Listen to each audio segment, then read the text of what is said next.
par la commune. La restauration de l'école primaire est totalement payée par la commune avec seulement les produits des impôts locaux. Je vais résumer un peu les finances publiques, mais tant pis. Dans ce cas-là, il peut y avoir une différence entre les familles qui habitent la commune et celles qui n'y habitent pas. En revanche, dans tous les autres cas, dès lors que, par exemple, la cantine est confiée à une personne privée qui gère le service public, ou bien qu'il y a d'autres financements que le seul produit des impôts locaux, eh bien dans ce cas-là, il sera refusé qu'il puisse y avoir une distinction de tarifs entre les familles dont les parents habitent la commune et les autres. Donc voilà quelques éléments, c'est juste pour vous faire prendre conscience que oui, la gratuité a une valeur très importante en droit, qu'il y a une admission toujours en droit, que des tarifs différenciés sont possibles pour les activités qui, elles, sont payantes, mais que même quand les activités sont payantes, il y a quand même des principes fondamentaux à respecter, dont celui d'égalité. C'était juste le cadre que je voulais poser à mes interlocuteurs quand ils vont faire les perspectives. Et en tout cas, je voulais juste vous dire que je répète que ça plaide pour une modification quand même du droit. Enfin, moi, je pense qu'il faut renforcer le principe d'égalité, mais c'est une réflexion purement juridique. Et maintenant, grâce à vous, en fait, je vais plaider pour cela à l'avenir dans les revues juridiques et après devant nos autorités politiques. Voilà.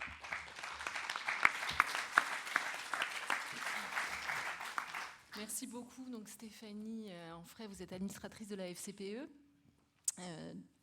très militante sur la question de la gratuité, la Fédération des conseils des parents d'élèves. Je crois qu'il y a une nouvelle revendication aussi sur un sujet qui a été beaucoup abordé là, maintenant, et puis dans la table ronde précédente, qui est la question de la restauration scolaire. Oui, tout à fait. Alors, simplement d'abord en propos introductif, c'est de souligner qu'effectivement, ça a été dit tout à l'heure, la gratuité, c'est une des premières conditions d'égalité des droits des élèves. L'école de la République devrait être la première garante de ce principe, de la réussite de tous les élèves. Et effectivement, il y a le principe juridique de la gratuité, mais il y a le coût de la scolarité. On l'a vu avec l'enquête qui a été menée par le CNAL.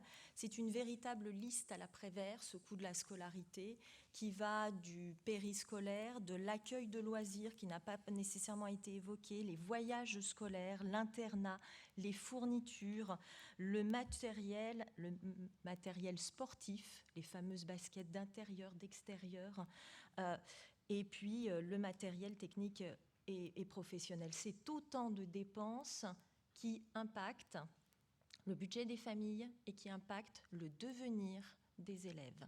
La question de l'orientation, ça a été aussi évoqué. Et il faut considérer que le champ d'action de la gratuité dans l'école, eh bien, il doit se faire aussi en dehors. La formule, c'est, je dirais, la gratuité de la porte de la maison à la porte de l'école. Alors, il y a la question effectivement des fournitures. Tout à l'heure, ça a été évoqué. Il y a aujourd'hui une liste d'essentiels qui, depuis une dizaine d'années, via une circulaire, est diffusée par l'Éducation nationale. C'est une première base, mais il doit y avoir un véritable travail de terrain avec notamment les fédérations de parents d'élèves. Ça a été évoqué tout à l'heure, et qu'effectivement, il y a eu une circulaire notamment de 2011, c'est-à-dire que il y ait un travail de concertation entre les conseils d'administration, les conseils d'école et les fédérations ou les associations de parents sur la question des fournitures.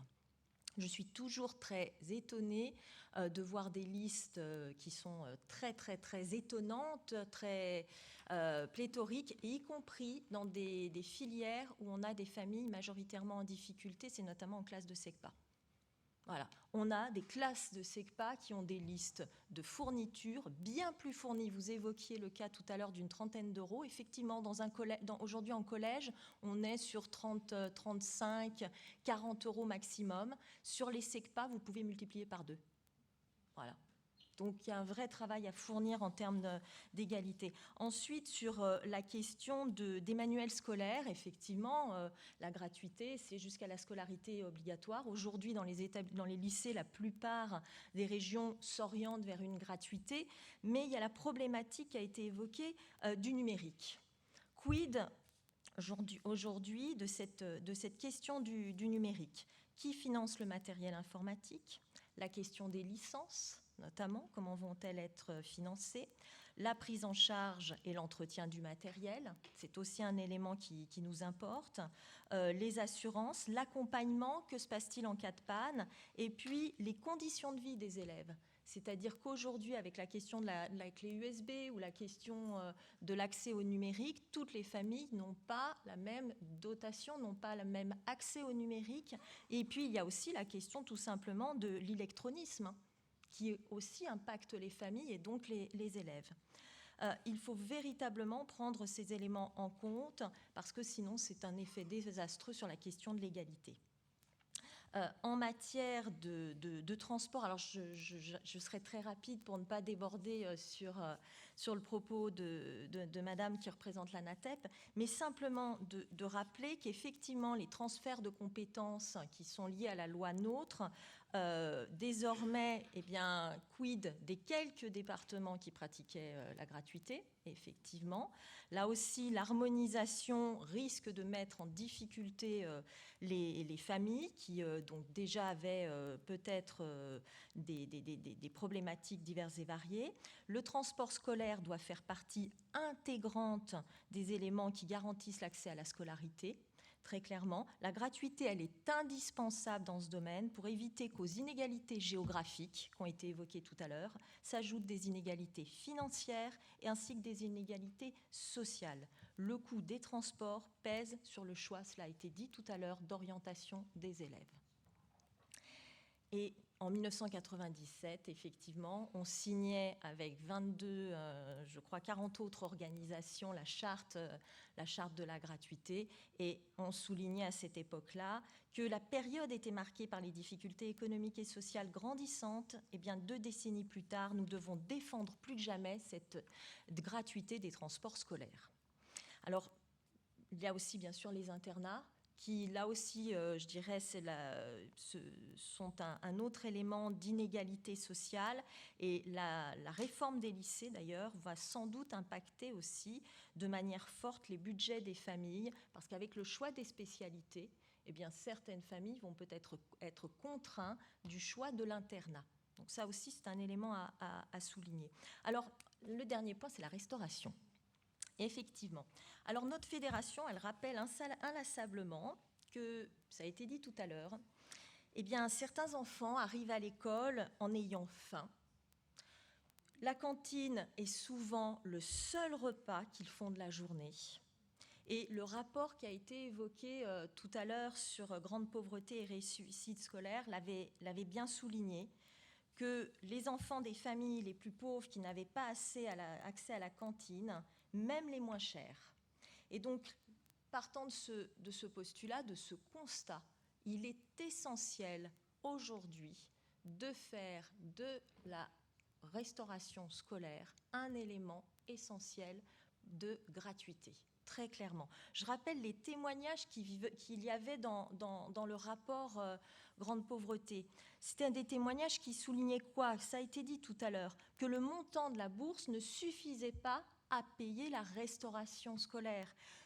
Un témoignage d'un chef d'établissement de Grenoble qui disait quoi? Que le lundi, en fait, on avait des repas servis beaucoup plus copieux pour compenser le fait que les élèves avaient eu des repas déstructurés le week-end. Même chose, la restauration, lorsqu'elle est sur 4 jours, c'est-à-dire les enfants qui ne vont pas à la restauration le mercredi, même chose, ce même chef d'établissement disait quoi?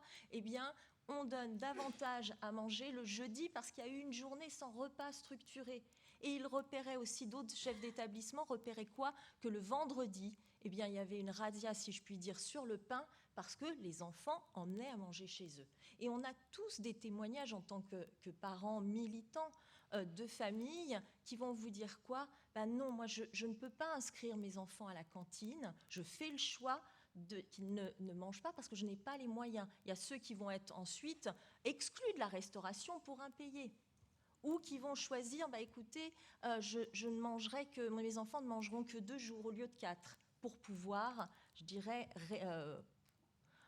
jouer avec le budget de la famille. Donc, véritablement, cette restauration scolaire, il faut avoir en tête que pour la FCPE, c'est un espace d'éducation nécessaire à la réussite de tous, pour plusieurs raisons. Un enfant qui n'a pas mangé à sa faim, qui a mangé trop vite, qui n'a pas mangé assez équilibré, eh bien, il ne pourra pas, je dirais, avoir les mêmes chances de réussite et il verra ces mêmes chances diminuer.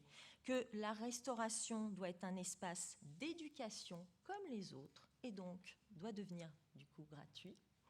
Un espace d'éducation à la santé, au goût, à la socialisation, à l'apprentissage des règles d'hygiène, aussi la question de la lutte contre le gaspillage. Et puis, c'est un lieu d'éveil, c'est un temps de partage, c'est un temps de pause convivial. Donc, nos champs d'intervention, de militantisme en faveur de la gratuité sont nombreux. Et dans tous les cas, la gratuité du service public d'éducation doit être garantie à toutes et tous, y compris à celles et ceux qui ont dépassé l'âge de la scolarité obligatoire. Et je terminerai sur le fait de dire que pour la question du financement, eh bien que l'argent public aille à l'école publique. Voilà.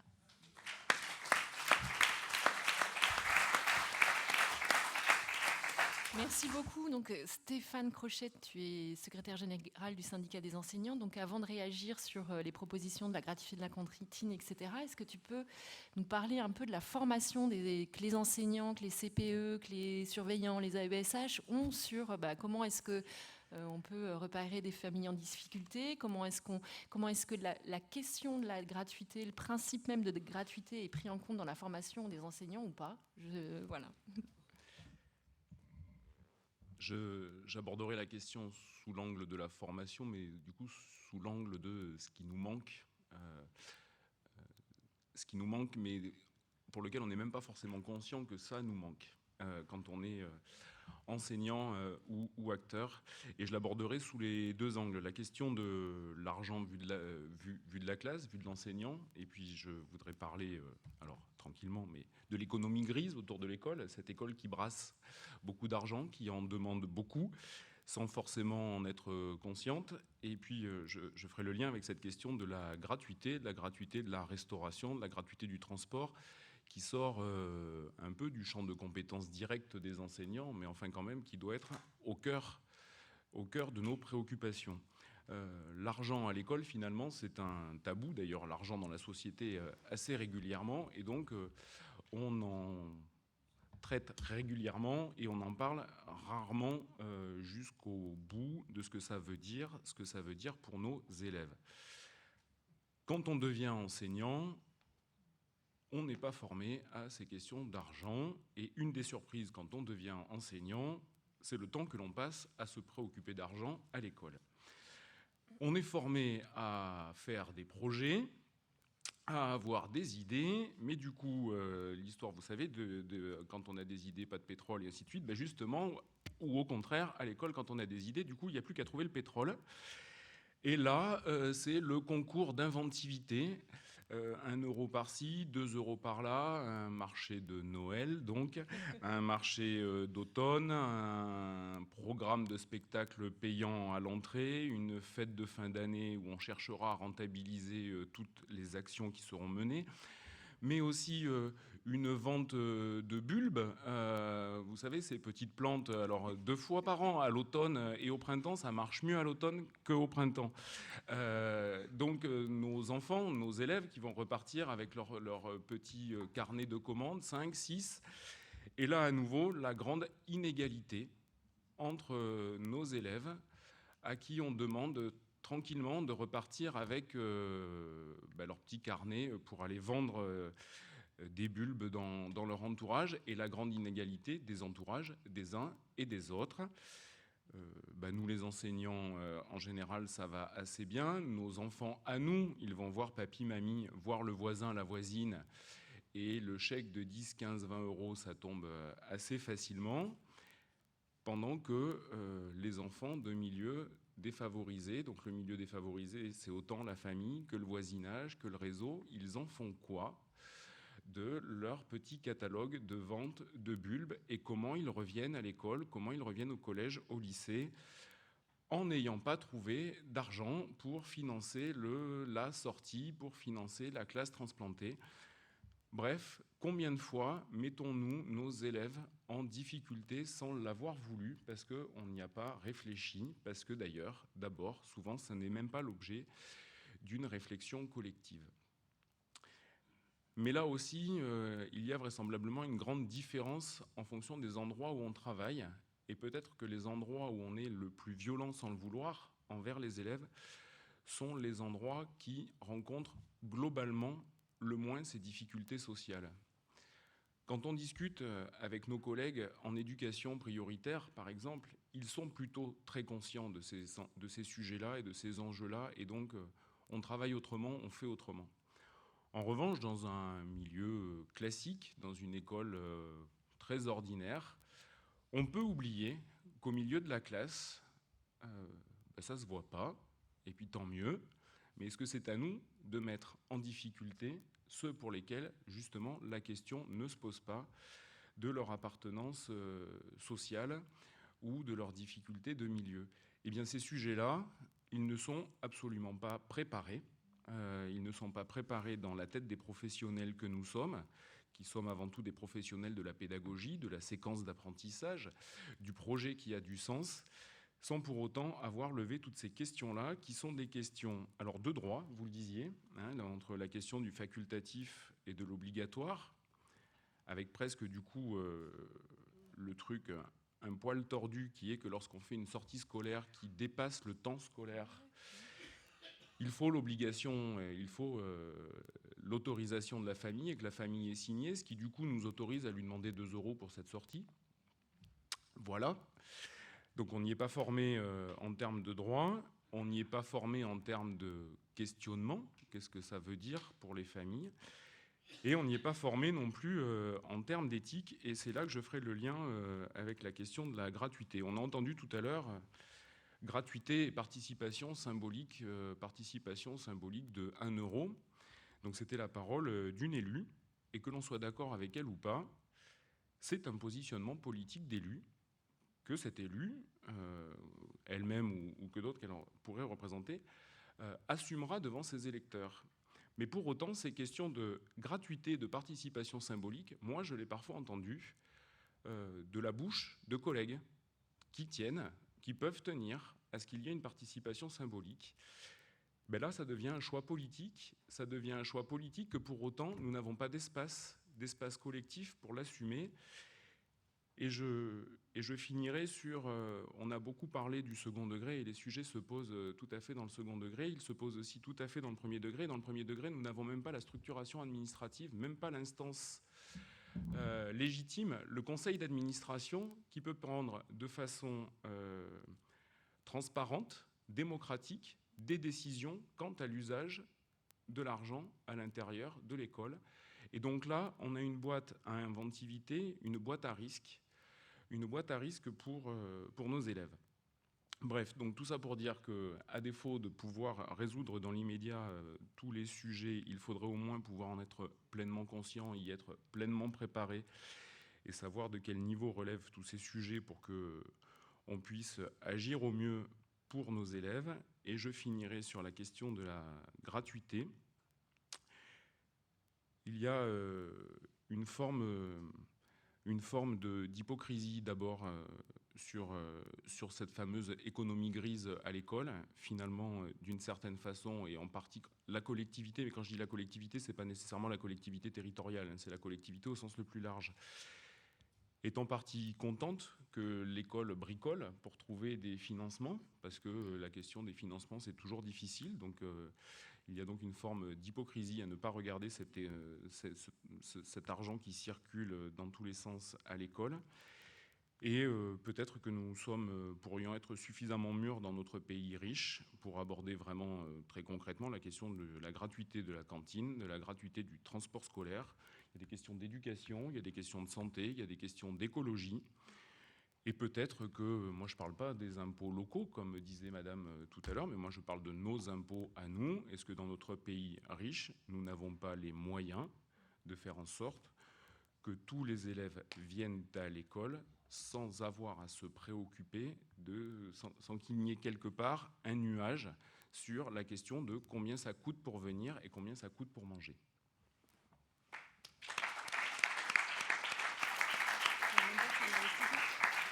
Merci beaucoup. Donc Martine, avant de vous le faire réagir sur l'économie grise, l'inventivité des enseignants, etc. Et Martine, tu es administratrice de l'ANATEP. Et la question des transports scolaires, elle est essentielle dans la vie des élèves, qu'on habite à Paris, en grande banlieue éloignée ou alors dans un territoire montagnard. Le coût que peut avoir le transport scolaire dans le budget des familles est parfois colossal. Freine, on l'a vu tout à l'heure, des orientations. Donc toi, tu voulais revenir un peu sur la loi NOTRe aussi, qui a été déjà évoquée, et sur le fait que l'ANATEP, elle a réaffirmé dernièrement son attachement à la gratuité des transports, et plutôt une gratuité par rapport à une tarification sociale et solidaire. Est-ce que tu pourras nous expliquer aussi pourquoi ? Alors, oui, donc moi, je suis un petit peu replacée peut-être où on en est dans le cadre du transport scolaire aujourd'hui. Au départ, si vous voulez, en 1984, il y avait la LOTI, la loi d'orientation des transports intérieurs, et les départements ont la compétence transport, et entre autres du transport scolaire. Dans les années 2000, parce que tout ça, ça a une influence après sur la gratuité aujourd'hui. Dans les années 2000, il y a la création des intercommunalités, surtout des coms d'agglo, et ces intercommunalités, on leur donne la responsabilité, la possibilité d'organiser leur transport urbain. Et sur leur territoire, y compris le transport scolaire. Alors, au départ, elles n'ont pas trop pris cette responsabilité du transport scolaire. Elles ont bien vu que c'était un peu compliqué. Elles l'ont laissé au département. Et puis, en fait, progressivement, elles se sont organisées et elles ont assumé cette responsabilité. Et aujourd'hui, l'ensemble des communautés, je vais dire, de toutes ces intercommunalités assument la responsabilité du transport scolaire sur leur ressort territorial. Après, donc il s'est énormément étendu. Enfin, j'aurai l'occasion d'y revenir tout à l'heure. Je vais essayer d'aller assez vite. Alors, par contre, il faut se rendre compte de ce que ça veut dire. C'est-à-dire que, par exemple, quand on dit qu'ils ont la responsabilité, si vous prenez un département comme la Marne, Reims a un tiers des transports. Enfin, la Reims s'occupe du tiers du territoire de la Marne. Donc, c'est pas du tout neutre dans ce qu'on dit. Et puis, en parallèle, la loi NOTRe, elle a transféré la compétence du transport interurbain routier scolaire qui s'est passé du département aux régions à partir de septembre 2017. Alors, à la première rentrée, ça n'a rien changé du tout. Les régions, elles ont repris l'organisation précédente, elles ont repris les marchés publics, et les personnels, seule la région Rhône-Alpes, aujourd'hui, garde cette responsabilité-là. Les autres, depuis, se sont structurés et ont commencé à organiser effectivement leurs transports territoriaux et de faire des choses pour être au plus près des usagers. Et du coup, les personnels qui travaillaient sur le transport dans les départements ont été transférés dans les régions. Et en résumé, aujourd'hui, donc, on a deux types d'autorités organisatrices de premier rang, qu'on appelle de premier rang. Donc, c'est les conseils régionaux et les intercommunalités qui sont tous les deux de premier rang. C'est-à-dire que contrairement à ce que beaucoup de gens croient, les intercommunalités, ce n'est pas une délégation des régions. Elles ont le transport scolaire de droit. Alors, par contre, les départements ont gardé la compétence du transport des élèves en situation de handicap, puisque ça fait partie du domaine social qui fait partie du truc des États. Donc, tous ces AOA, donc, ceux qui ont la première, les autorités organisatrices de premier rang, régions et intercommunalités peuvent déléguer à des organisateurs de proximité qu'on appelle les AO2, donc de deuxième rang, qui sont les syndicats intercommunaux à vocation scolaire, les CIVOS. Il en reste approximativement à peu près 3000 actuellement. Alors, comme je vous le disais, le territoire de compétence des collectivités intercommunales s'est agrandi alors que celui des régions, par conséquent, a diminué. Et là, ça a eu un effet de basculement historique. Les communautés, aujourd'hui, transportent plus d'élèves que les régions. C'est-à-dire qu'en 2017, l'ANATEP a fait une étude sur les intercommunalités et le transport scolaire, et ce sont les acteurs, effectivement, les intercommunalités qui transportent le plus d'élèves. En 1907, 1,816 millions d'élèves, excusez-moi, 1,876 millions d'élèves sont transportés en agglomération et 1,4 en région. Et la gratuité dans tout ça. Et bien là, il est essentiel de comprendre la grande différence que cela fait. C'est quand on parle de transport scolaire, les conseils régionaux, ça ne concerne pas qu'eux. Et les intercommunalités, elles, ce qu'elles font, c'est qu'elles proposent souvent des passes qui sont des abonnements de transport illimité, payants. Donc, elles argumentent qu'il s'agit d'une offre de mobilité, avec maintenant, en plus, il y a la loi LOM, avec la loi d'orientation des mobilités, et qu'effectivement, c'est valable aussi le mercredi, c'est valable pendant les vacances. Ce n'est pas obligatoirement une demande des familles, surtout pour les enfants les plus jeunes. On peut imaginer qu'à un certain âge, les enfants, les élèves, on peut imaginer qu'ils aient des mobilités, mais enfin, petit, c'est peut-être pas tout à fait nécessaire. Et c'est là, donc c'est des tarifs qui sont en général relativement importants. Et en noyant le transport scolaire dans l'offre de mobilité, les communautés d'agglomération ne font pas la différence entre le service régulier public d'accès à l'éducation et le transport public, qui sont quand même deux choses bien différentes. Même, on va passer pas le thème aujourd'hui, mais même en termes de sécurité, je vais dire. Alors, les situations sont donc très hétérogènes. On a 200 intercommunalités. Alors, la billettique aujourd'hui permettrait, par exemple, assez facilement d'adapter un système où il pourrait y avoir un transport gratuit le matin, un transport gratuit le soir, et puis après, s'il y a d'autres raisons de se déplacer, et ben là, ça deviendrait payant et pour les familles. Mais je vais dire, ça, c'est une volonté politique des régions. Alors, qu'est-ce qu'on constate aujourd'hui ? Avant la régionalisation du transport en septembre 2017, 30% des conseils généraux pratiquaient la gratuité du transport scolaire, avec, pour quelques-uns, de très faibles participations demandées aux familles comme frais d'inscription. Depuis, des régions ont fait le même choix, alors soit immédiat, soit ça sera fait avant la fin du mandat. Donc il y a les Hauts-de-France, le Centre-Val de Loire, Bourgogne-Franche-Comté, Corse, Occitanie, Grand Est, pour les élèves de primaire. Ça ne concerne pas obligatoirement les élèves du secondaire. Alors l'ANATEP, là, vous avez vu qu'il y a une nouvelle résolution qui a été faite à Dax là, pendant l'AG cette année en 2019. L'ANATEP, elle est pour un aller-retour gratuit tous les jours, avec la possibilité d'une contribution citoyenne de responsabilisation dont on parlera tout à l'heure, qui ne devrait pas s'élever à plus de 5% du coût pour l'année. Et donc, elle considère, par contre, on n'est pas très favorable à une tarification solidaire parce qu'elle ne répond pas, si vous voulez, pour nous, à l'enjeu d'égalité d'accès aux services publics d'éducation, comme l'école, la gratuité fédère sur un principe d'égalité où la tarification sociale diviserait par l'introduction de seuils.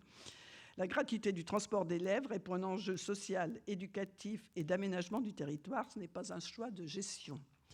Alors, dernièrement, avec les municipales, il y a des villes qui ont parlé de gratuité, tout ça. Alors, il faut savoir quand même que là, il y a une grande montée au créneau.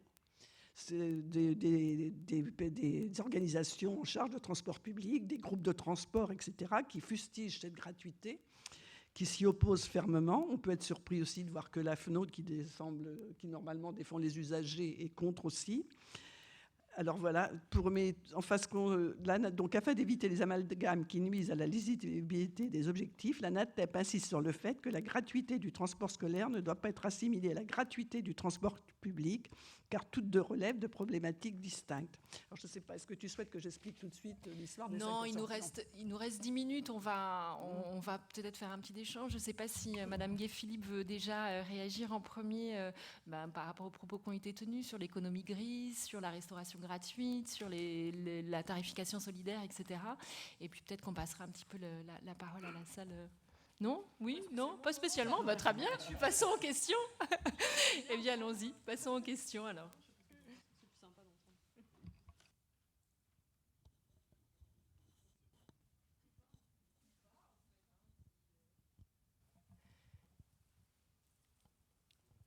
Catherine, juste devant, là, il y a une... Alors, je ne sais pas si vous enlevez vos lunettes ou si vous levez la main.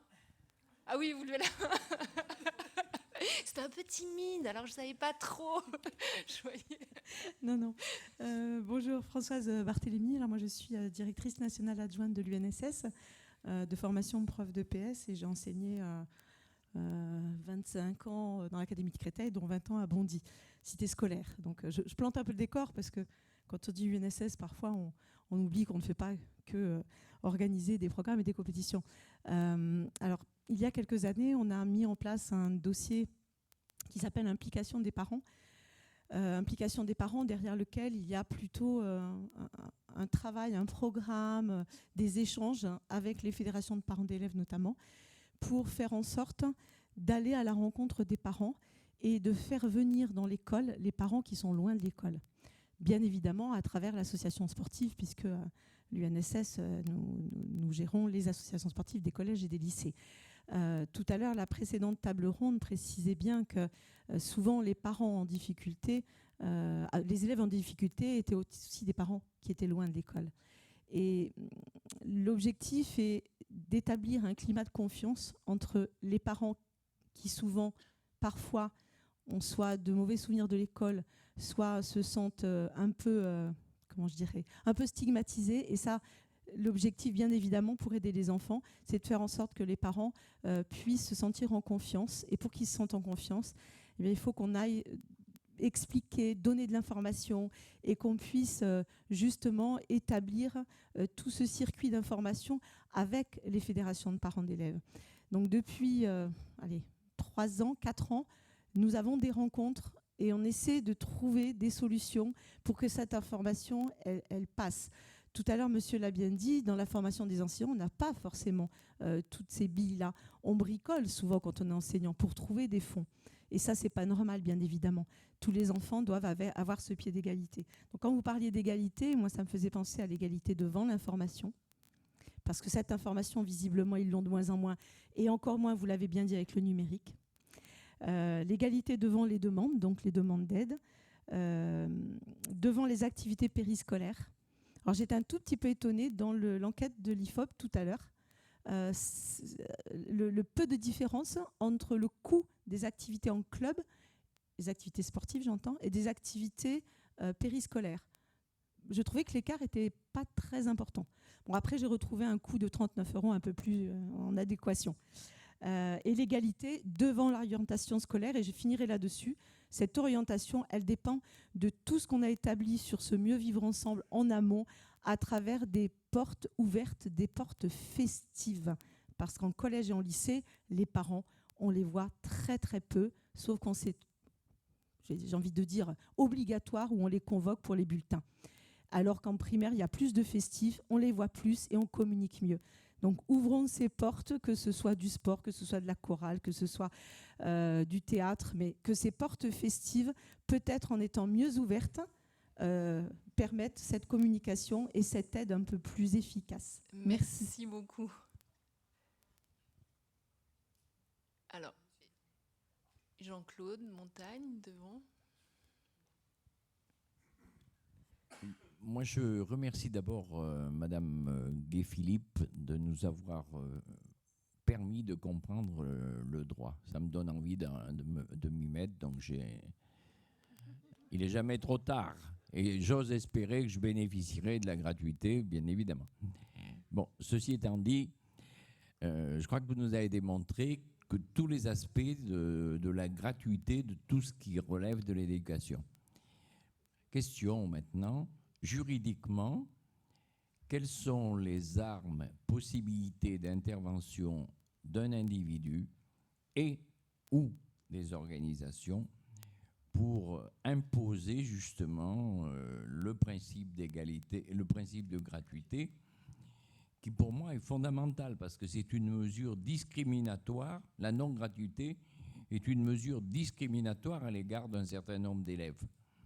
Donc je crois qu'on touche là au fond de la laïcité et de l'égalité des droits. Ben on va. Non. Allez-y maintenant. Je pense que. Oui, alors juste les moyens, alors ils sont nombreux. Je vais juste faire une petite synthèse. Je pense qu'il y en a 2 qui sont prioritaires. les premiers moyens, c'est les moyens de réaction, ce sont les recours. Donc si c'est le législateur qui prend une disposition, parce que ça peut arriver, qui va à l'encontre du principe constitutionnel de gratuité, à ce moment-là, on a un recours possible devant au cours d'un procès devant le Conseil constitutionnel pour essayer de faire annuler la loi. Bon, ça, c'est la première possibilité. La deuxième, c'est administratif. Si jamais une décision est prise au sein d'un établissement ou par un département ou voilà, une décision qui remet en cause le principe de gratuité tel qu'il est défini dans le Code de l'éducation. Donc il y a des recours administratifs, ça veut dire qu'un recours devant une juridiction administrative, soit en référé parce que c'est urgent, soit habituel parce que c'est moins urgent. J'essaie d'utiliser des termes pas trop techniques. Donc il y a des recours qui existent. Mais justement, j'en viens au deuxième point. Le plus important, le plus fondamental à mon avis, c'est de diffuser la connaissance déjà du droit. Donc c'est pour ça que je trouve ça très utile que l'audition que j'avais donnée, qui est un peu plus poussée que ce que je vous ai fait aujourd'hui, soit publiée. J'ai vu aussi qu'il y avait, j'ai regardé un peu tout à l'heure, il y a quand même des sites, enfin le servicepublic.fr ou d'ailleurs dans votre rapport aussi, il y a beaucoup d'éléments. Il y a plusieurs sources d'informations, mais encore faut-il arriver à les diffuser. Alors vous le faites inlassablement, mais d'autres le font. Mais je pense qu'il faut continuer à former sur ces questions. Et d'ailleurs, je suis à votre disposition pour aider à mettre en place des formations pour arriver à irriguer. Parce que je pense qu'effectivement, il y a des recours qui existent, mais encore faut-il les connaître et connaître les principes à défendre. Donc je pense que l'un ne va pas sans l'autre. On commence peut-être par la formation, et puis ensuite, on peut déposer éventuellement des recours et être plus vigilant. Voilà, je ne sais pas si je réponds vraiment à votre question. Merci. Sur les liens école-famille, est-ce que vous voulez réagir? Non? Je ne sais pas. Oui. Sur ce lien école-famille, c'est vrai qu'on retrouve les familles les plus éloignées de l'école, ce sont les familles effectivement les plus en difficulté. Alors, il y a l'accès à l'information, il y a la problématique du numérique qui a été évoquée tout à l'heure, et on le sait tous dans tous les établissements, je veux dire, depuis qu'on est passé au numérique, les chefs d'établissement sont excessivement sensibilisés à cette question-là pour aller chercher les familles. Donc oui, c'est notre rôle de faire du lien avec les familles, mais il y a aussi la question du combat politique, j'entends idéologique, autour de la gratuité. Oui, il faut faire rentrer les familles dans l'école. Oui, il faut lutter contre les discriminations. Mais un des moyens de lutter contre les discriminations, c'est en fait très clairement d'étendre le champ de la question de la gratuité. Voilà. Donc, et gratuité des transports, ça a été dit, transport scolaire, gratuité de la restauration, et de sortir de ce discours de l'assistanat qui est terrible et stigmatisant. Et puis aussi un élément que je n'ai pas évoqué tout à l'heure, c'est la question des filières professionnelles, où là aussi, on a des familles qui sont socialement plus en difficulté qu'en classe prépa. Et on a les fameux trousseaux, que ce soit pour les filières esthétiques ou les filières cuisine. Et donc là aussi, c'est une vraie problématique, cet accès aux trousseaux. Et une de nos revendications, c'est de dire qu'il faut aussi que l'ARS, l'allocation de rentrée scolaire, soit adaptée aussi à l'âge et aux filières des élèves. Ça, c'est un élément qui est, de notre point de vue, essentiel. Donc, vous voyez, il y a vraiment tout un champ autour de la gratuité à conquérir. Stéphane Crochet. La question de la bonne rencontre régulière, fluide avec les familles est essentielle, mais pour plein d'autres aspects que celle d'essayer d'aller aider ou repérer celles qui pourraient avoir des besoins. Alors évidemment, c'est essentiel qu'on essaie d'aller repérer celles qui auraient des besoins et qui ne font pas les demandes et les démarches parce que trop éloignées, parce que difficiles. Mais quand même, si à l'école, on pouvait recevoir les familles, parce qu'on est heureux de recevoir les familles et de discuter et de travailler avec elles sur leurs enfants et nos envies communes pour leurs enfants, ce serait... Et si on pouvait avoir cette rencontre complètement libérée des préoccupations de mais est-ce que celles-ci, on n'a pas à faire du repérage de celles qui auraient peut-être besoin mais qui ne le font pas par pudeur. Enfin, tout ça, ça brouille la relation que l'on a avec les familles. On a bien mieux à faire qu'à essayer de se préoccuper des questions d'argent qui quand même occupent un gros espace finalement dans le temps professionnel à l'école. Martine, tu voulais un peu nous donner une réponse sur les 5%. Je veux dire, à la création de l'ANATEP en 1964, elle a été créée par les 5 membres constitutifs du CNAL. L'ANATEP était à 100% pour la gratuité. Et puis après, on a travaillé beaucoup avec les organisateurs et il y a un constat. C'est que quand la gratuité est totale, il y a certaines familles, certainement pas les plus pauvres malheureusement, qui, si vous voulez, vont faire ce qu'on appelle une inscription de contenance. Comme c'est gratuit, on s'inscrit. Mais après, l'organisateur du transport, lui, il organise son transport en début d'année scolaire en fonction du nombre inscrit. Donc, il y a des cars qui voyagent, par exemple, à 60%. Les contribuables, ils n'aiment pas trop ça. Mais par contre, si diminue le nombre de cars, à un moment donné, le jour où il y a de la neige, où les parents qui prennent la voiture tous les jours, ce jour-là, ils décident de ne pas prendre la voiture, et que tous les enfants ne puissent pas rentrer dans le car, ça pose aussi un problème. Donc, c'est un peu un truc citoyen pour dire à des gens, on ne s'inscrit pas comme ça juste parce que ça peut nous arranger un jour ou deux dans l'année, ou quelques jours dans l'année. Voilà, c'est un petit peu ça. Alors, on est pour la gratuité, mais pour une somme, on dirait symbolique, mais si elle est trop symbolique, ils vont s'inscrire quand même, c'est ça le problème. Voilà, je vous explique le pourquoi. Merci beaucoup. Donc, avant de laisser la parole à Eddy pour la conclusion, merci de vos contributions à toutes et tous. On voit la nécessité de la responsabilisation des familles, des parents, de la formation des enseignants, de passer l'information juridique et du nombre de revendications qu'il y a encore à porter.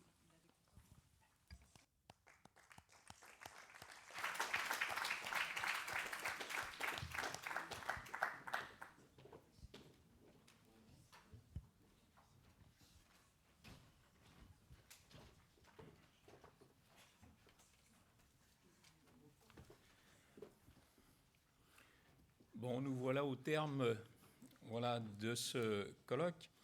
L'an dernier, donc, on avait consacré, disons sous la présidence de Jean-Paul Delahaye, ce colloque à la laïcité.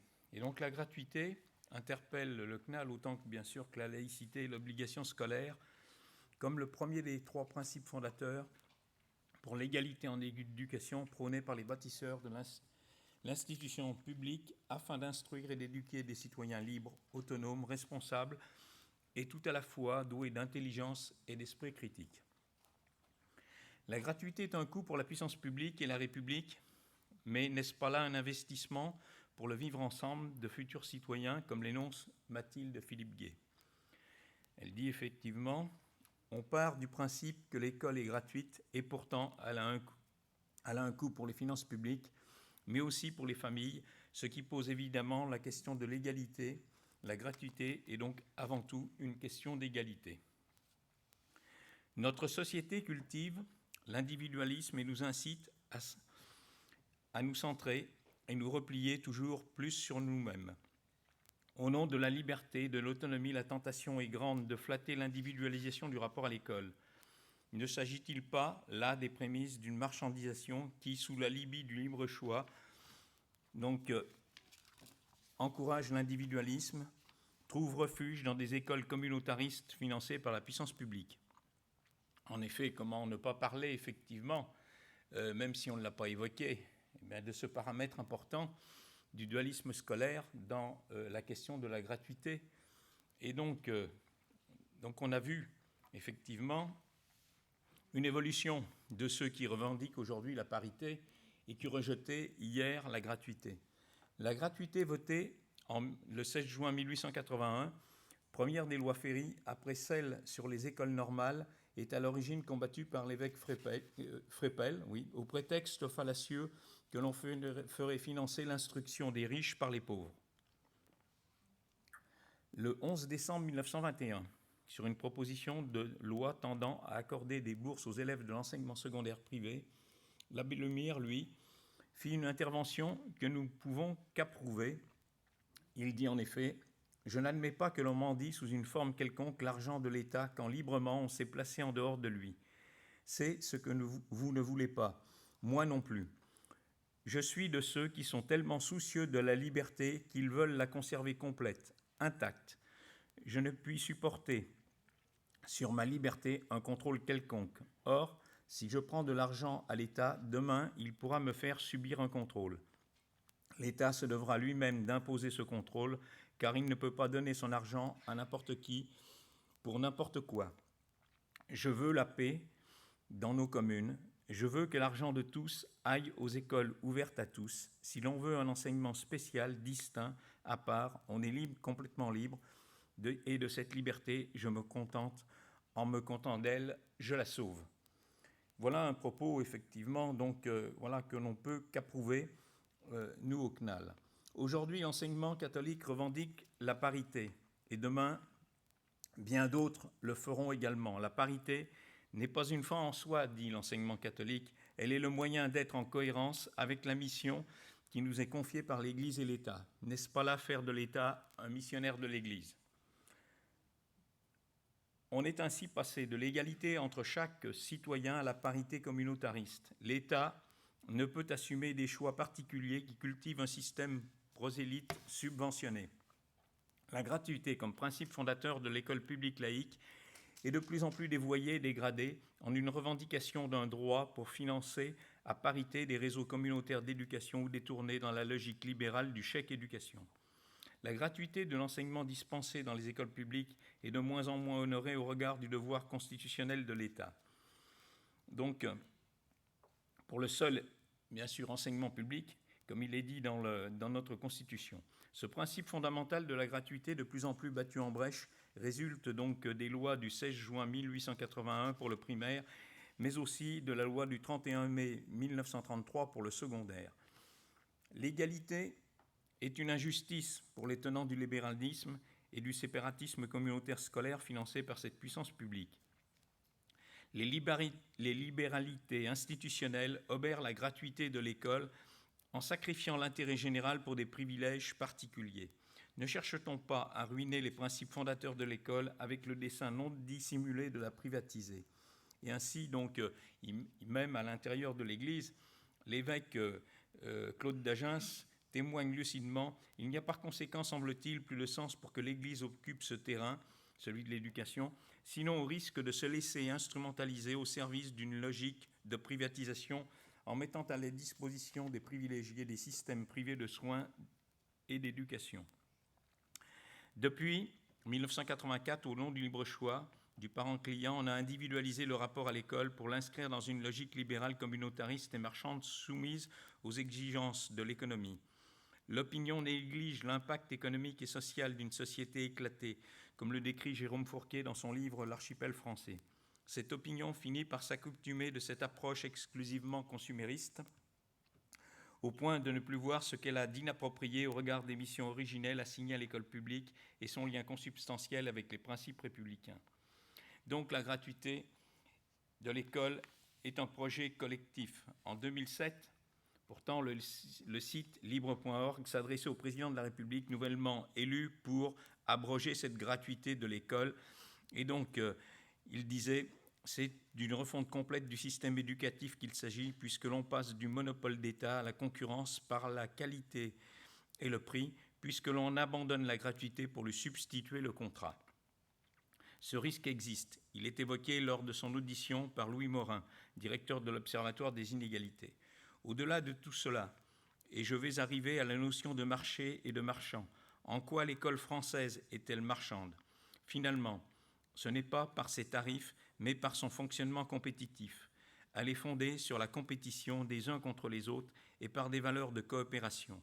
Cette logique-là, elle est libérale. On a une espèce de néolibéralisme scolaire qui est défendu par toute une partie de la gauche. Conserver le système surtout comme il est, et c'est une forme de logique marchande centrée sur une compétition entre les élèves. Effectivement, la liberté ne consiste pas à s'isoler, mais au contraire à agir dans l'école laïque pour essayer d'améliorer dans et autour de l'école autant que possible les actions communes et concertées. Le CNAL poursuit la volonté de faire de l'école publique laïque un projet collectif consubstantiel avec les principes de la République. L'école laïque est le but et le moyen de la République. Le but parce qu'il permet à chacun de se construire comme citoyen, et le moyen car seuls les citoyens éclairés peuvent faire vivre la République. La cohésion et le rassemblement des acteurs de l'école sont les meilleurs outils pour assurer la survie et la promotion des principes et des valeurs qui fondent la première institution de la République. Le CNAL ne néglige pas la part du temps qui échappe à l'institution scolaire, comme le souligne Philippe Coulangeon, sociologue que l'on a sollicité. Et plus la part du temps qui échappe à l'institution scolaire est importante, plus les inégalités sociales et ou territoriales sont importantes. Donc une manière de réaliser d'un idéal d'égalité scolaire serait d'accroître la part du temps contrôlée directement ou indirectement par l'institution scolaire. Les difficultés familiales impactent la réussite scolaire, comme l'ont observé donc encore Louis Morin. L'école française est inégalitaire parce que la société l'est aussi et parce que le système éducatif favorise les plus favorisés. Et puis Jean-Paul Delahaye, effectivement, donc, il a pu le faire ici en direct, mais on l'a aussi auditionné, relève un nombre d'inégalités et donc soulève un certain nombre de questions.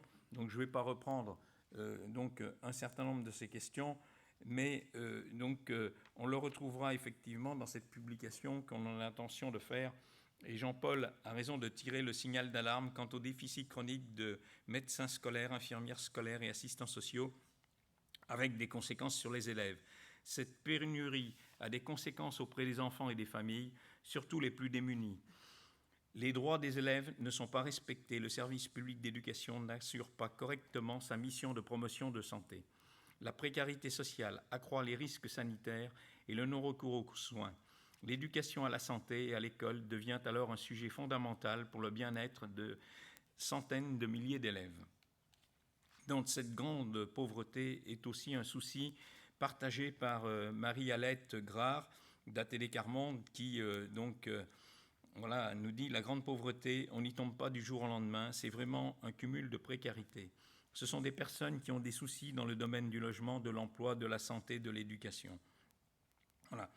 Et au-delà des inégalités scolaires, le système est aussi traversé par des inégalités territoriales qui ont été soulignées dans son audition par Jean-Louis Baglan, mais qui a été relevée aujourd'hui par aussi Christine Mandibourg ou par Audrey Chanona. Et donc il s'agit donc, disait Jean-Louis Baglan, de bien distinguer ce qui est activité obligatoire de ce qui est facultatif. De par la loi, pour les activités d'enseignement, le principe de la gratuité, qui est même un principe constitutionnel puisqu'il a été repris dans la loi de 1946, dans la Constitution de 1946 plutôt. Voilà.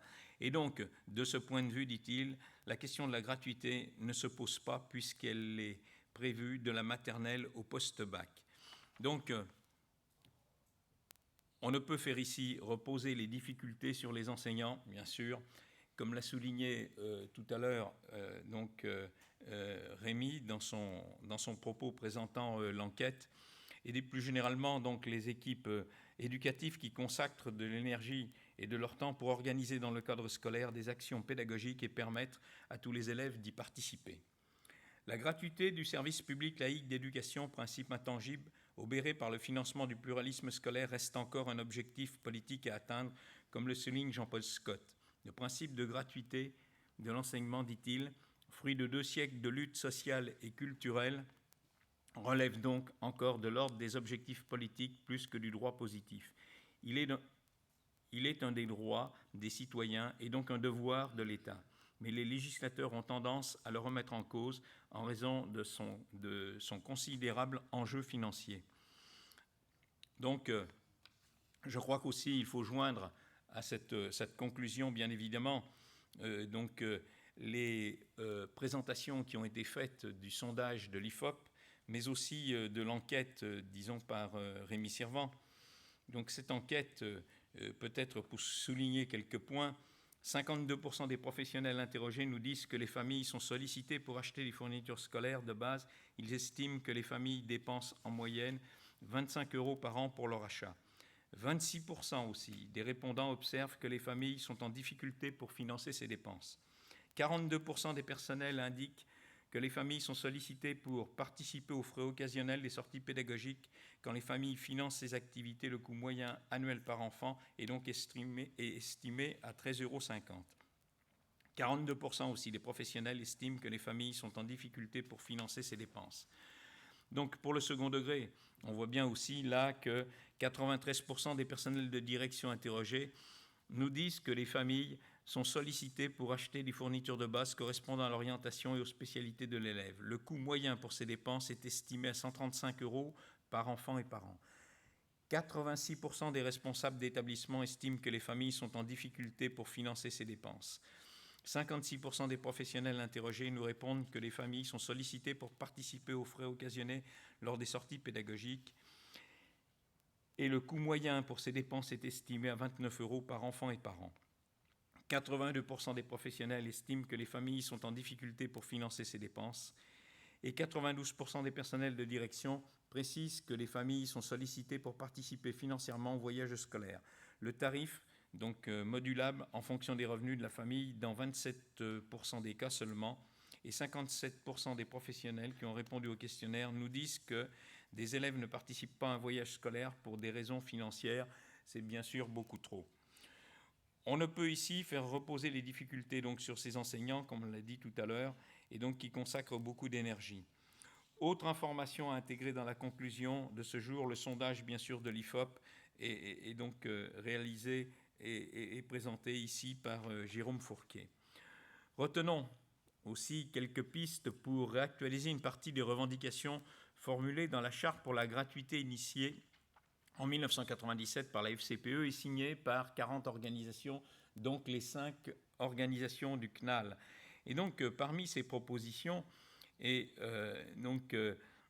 qui étaient fondées sur le fait que la gratuité était une condition de l'égalité, eh bien, il y avait la demande en matière de fournitures scolaires, d'équipements et de manuels scolaires, le respect des textes relatifs aux frais de scolarité, le caractère facultatif et volontaire de l'adhésion aux associations de l'établissement, coopératives, scolaires, foyers socio-éducatifs, maisons des lycéens, les sorties éducatives, les classes de découverte, les séjours linguistiques qui doivent être accessibles à tous les élèves d'une même classe grâce à un financement approprié pour un objectif éducatif et pédagogique et s'intégrer dans le projet d'école et d'établissement. Mais aussi les dérives commerciales au sein des établissements scolaires, le développement des aides sociales à la scolarité, la mise en place dans le cadre scolaire d'actions pédagogiques d'aide et de soutien aux élèves en difficulté afin de limiter le recours à l'achat par les familles de divers matériels de remédiation aux cours particuliers, la prise en charge par l'État de frais occasionnés par les stages et périodes de formation en entreprise qui font partie du contenu obligatoire de formation, la gratuité des inscriptions aux examens et concours publics et le maintien ou l'accession à la gratuité des transports scolaires, comme tout à l'heure nous l'a rappelé donc Martine Duval de l'ANATEP. Donc, on voit bien ici qu'un certain nombre de propositions ont d'ailleurs été formulées par, la table ronde qu'on ajoutera effectivement à ces revendications. Et le travail du CNAL durant cette année doit nous conduire à revisiter ces propositions de 1997. Par exemple, les aides sociales à la scolarité s'appellent aujourd'hui fonds sociaux, qui n'existaient pas en 1997. Pour les bourses, leur montant est bien sûr pas suffisant, on l'a suffisamment souligné tout à l'heure, et nombre de familles n'ont pas recours donc à leurs droits. Là aussi, c'est un point que l'on doit effectivement améliorer, et donc on doit faire repérer des familles qui n'accomplissent pas donc ce droit. D'autres points ne sont pas abordés en 97, l'accompagnement scolaire, la restauration scolaire ou bien sûr l'accès aux soins que je soulignais tout à l'heure. Les écoles publiques ne choisissent pas leurs élèves. De plus, elles seules assument la mission essentielle du vivre et du faire ensemble et se chargent d'accueillir tous les enfants, quelle que soit leur origine et leurs conditions sociales. L'école républicaine laïque est l'affaire de tous, garante du respect de la liberté de conscience des citoyens en devenir. La mixité sociale n'est pas un obstacle à la réussite scolaire. Ceux qui réussissent dans l'enseignement privé réussiraient dans l'enseignement public. Les élèves du privé sont pourtant, pour la plupart, issus de milieux favorisés, non seulement d'un point de vue économique, mais aussi culturel. Les différences dans l'origine sociale des élèves des deux secteurs expliquent l'avantage des élèves du privé. On sait que lorsque des élèves considérés comme mauvais, moyens et bons sont réunis dans la même classe, c'est un puissant facteur de progrès pour les plus faibles. La mixité scolaire, en ce sens, est un élément central de la diminution des inégalités sociales à l'école. L'école publique, laïque, a pour mission fondamentale d'instruire et d'éduquer des citoyens maîtres de leur destin, capables d'autonomie de jugement pour leur émancipation.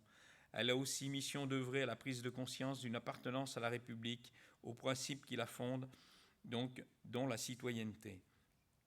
En remettant en question la gratuité, en cherchant à commercialiser l'éducation, certains la soumettent à des conditions de fortune pour restaurer et imposer l'inégalité dans l'accès au savoir. La citoyenneté, la mixité sociale constituent de nouveaux défis, de nouveaux enjeux pour une société publique, laïque, gratuite et obligatoire, pour une école publique, laïque, gratuite et obligatoire, et pour la République. Le CNAL est décidé à poursuivre ces défis. Merci.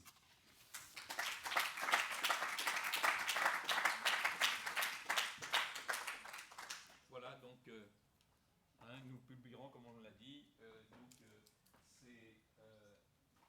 informations très riches, les contributions et les auditions, une partie de la table ronde avec des propositions.